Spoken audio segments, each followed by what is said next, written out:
अगर अन्ना फैक्टर की बात करें, जो पंजाब में भी हमने जानने की कोशिश की थी, अन्ना फैक्टर की बात करें तो किस तरीके से उत्तराखंड में वो दिखने जा रहा है?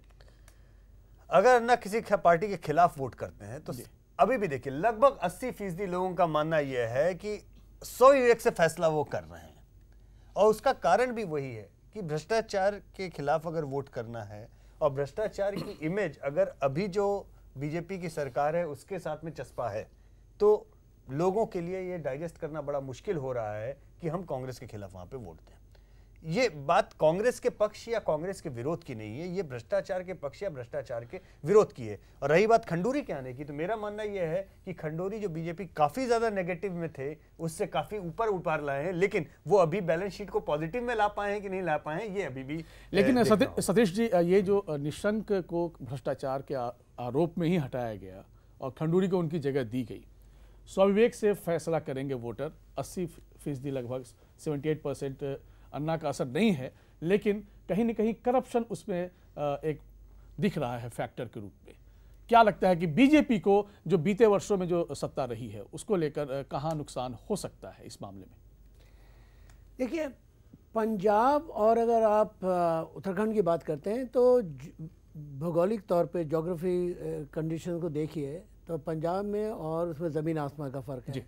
पहाड़ी इलाके ज़्यादा हैं, बहुत पिछड़े हुए वर्ग हैं, बहुत जगह है जहाँ पे कोई संभावना नहीं है फैक्ट्रीज वगैरह लगने की। बेकारी का सबसे बड़ा प्रॉब्लम है वहाँ पे लोग नौकरी के लिए दूसरी जगह जाते हैं जी। देखिए, अब यहाँ पर अगर आप सोचेंगे भ्रष्टाचार के ऊपर ये वोट देने जा रहे हैं, मैं नहीं समझता हूँ। उनको ये उम्मीद है कि केंद्र में कांग्रेस की सरकार है, हम यहाँ पर अपनी कांग्रेस की सरकार लाते हैं तो हमारे को फंड ज़्यादा मिलेंगे, शायद हो सकता है नौकरियाँ ज़्यादा मिलें। देखिए, कई दफ़ा चलिए, मैं आपको माफी चाहूँगा, आपको रोक रहा हूँ। एक दूसरे इसी से जुड़ती हुई बातें देख रहे हैं और अब अन्ना के समर्थकों की बात करते हैं कि उनका रुख क्या होगा, क्योंकि करप्शन बार बार चर्चा में ये मुद्दा आ रहा है। अन्ना के समर्थक जो कांग्रेस के खिलाफ वोट देने का इरादा रखते हैं उनकी तादाद है 5%। वहीं राज्य के 89% वोटर्स का फैसला ये है कि वो सभी भ्रष्ट लोगों के खिलाफ वोट देंगे। लगभग 90%। पंजाब वाले सेंटिमेंट को और भी ज्यादा मुझे लगता है ये अन्ना की मुझे लगता है कि इसे अन्ना की विक्ट्री मानना चाहिए। अगर 90% लोगों का मन इस तरीके का अन्ना हजारे का आंदोलन उद्वेलित कर दे कि हमको भ्रष्ट लोगों के खिलाफ वोट देना है, ये अन्ना की विक्ट्री है। और कहीं ना कहीं टीम अन्ना का कंफ्यूजन है। मुझे लगता है कि दोनों में अंतर करना चाहिए। Anna Hazare as a phenomena लोगों को काफी उद्वेलित कर चुके हैं और लोग भ्रष्टाचार के खिलाफ वोट देना चाहते हैं। यशवंत जी, एक बात बताइए, अगर 90% वोटर भ्रष्ट लोगों के खिलाफ वोट देंगे तो जीतेगा कौन?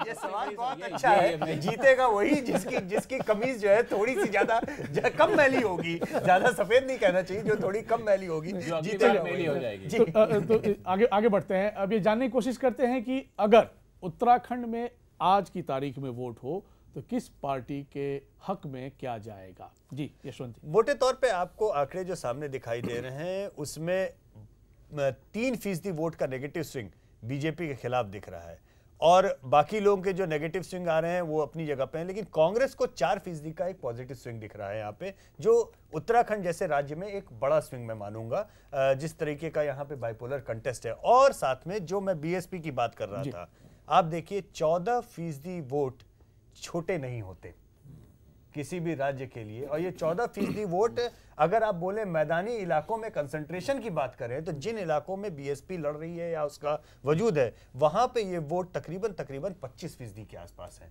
ऐसे में आप ये मान के चल सकते हैं कि उत्तराखंड में इस बार बहुजन समाज पार्टी निश्चित तौर पर बहुत अच्छी खासी सीटें लेके आएगी, और कोई आश्चर्य नहीं कि सरकार बनाने में भी उसकी एक महत्वपूर्ण भूमिका। विष्णु जी, ये स्विंग फैक्टर जो है वो कहां तक जाकर बीजेपी को परेशान करेगा और कांग्रेस को मुस्कुराने देगा?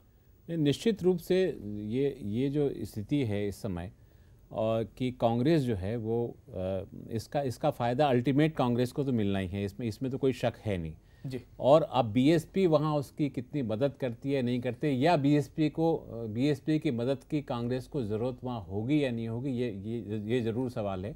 लेकिन ये निश्चित रूप से है कि अगर वहाँ कांग्रेस जो है इस बार निश्चित रूप से जो है लोगों का मन, चाहे भ्रष्टाचार के कारण हो या दूसरे वजहों से हो, लेकिन निश्चित रूप से लोग ये मन बना चुके हैं कि इस बार बीजेपी को वहाँ नहीं आना। चलिए, ये करीब करीब तय नजर आ रहा है कि पंजाब की तरह ही उत्तराखंड में भी बीजेपी सरकार बनाने की स्थिति में नहीं है। कांग्रेस की हालत बेहतर जरूर है, लेकिन उसके पास भी सरकार बनाने की स्थिति पूरे तौर पर नहीं दिख रही है। बिल्कुल, लगभग उन नंबरों तक अगर आप देखें कि सर्वे के जो नतीजे हैं, अगर ये आज की तारीख में चुनाव होते हैं तो नतीजे कुछ इस तरीके से आ सकते हैं, जहां पे बीजेपी बहुत नेगेटिव से थोड़ा पॉजिटिव जरूर हुई खंडूरी जी के कारण, लेकिन तब भी सरकार के बनाने के नंबर से खासी दूर है। बहुजन समाज पार्टी 10 से करीबन 14 सीट के बीच में नंबर लेके आ सकती है।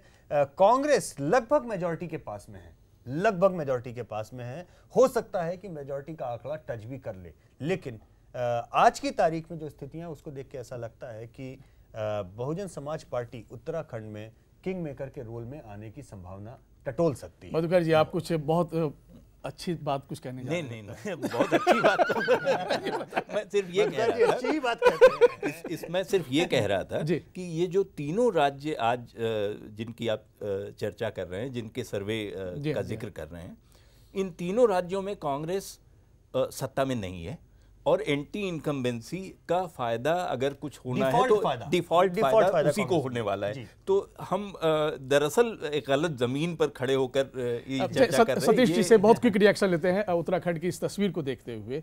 क्या लगता है आपको, जो ये जो बता रहे हैं बीएसपी एक फैक्टर और बीजेपी को जो सीटों का नुकसान दिखाया जा रहा है इस वक्त, और कांग्रेस को लगभग आप यशवंत जी बता रहे हैं कि सरकार बनाने की स्थिति में दिख रही है?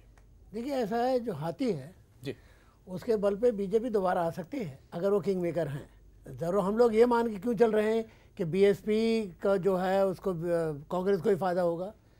अगर आप देखें ऐतिहासिक रूप से बीएसपी और बीजेपी का गठबंधन पहले हो चुका है, तो बल्कि ये कह सकते हैं ये किंग काफी मेकर महत्वपूर्ण तो बात किंग है। मेकर है, वो तो इधर भी जा सकता है और हाथी जो है वो इधर उधर चलता है। बिल्कुल, राजनीति में कोई ना तो अस्थाई दोस्त ना अस्थाई दुश्मन, वक्त की जो मांग होती है उस हिसाब से अगला कदम होता है।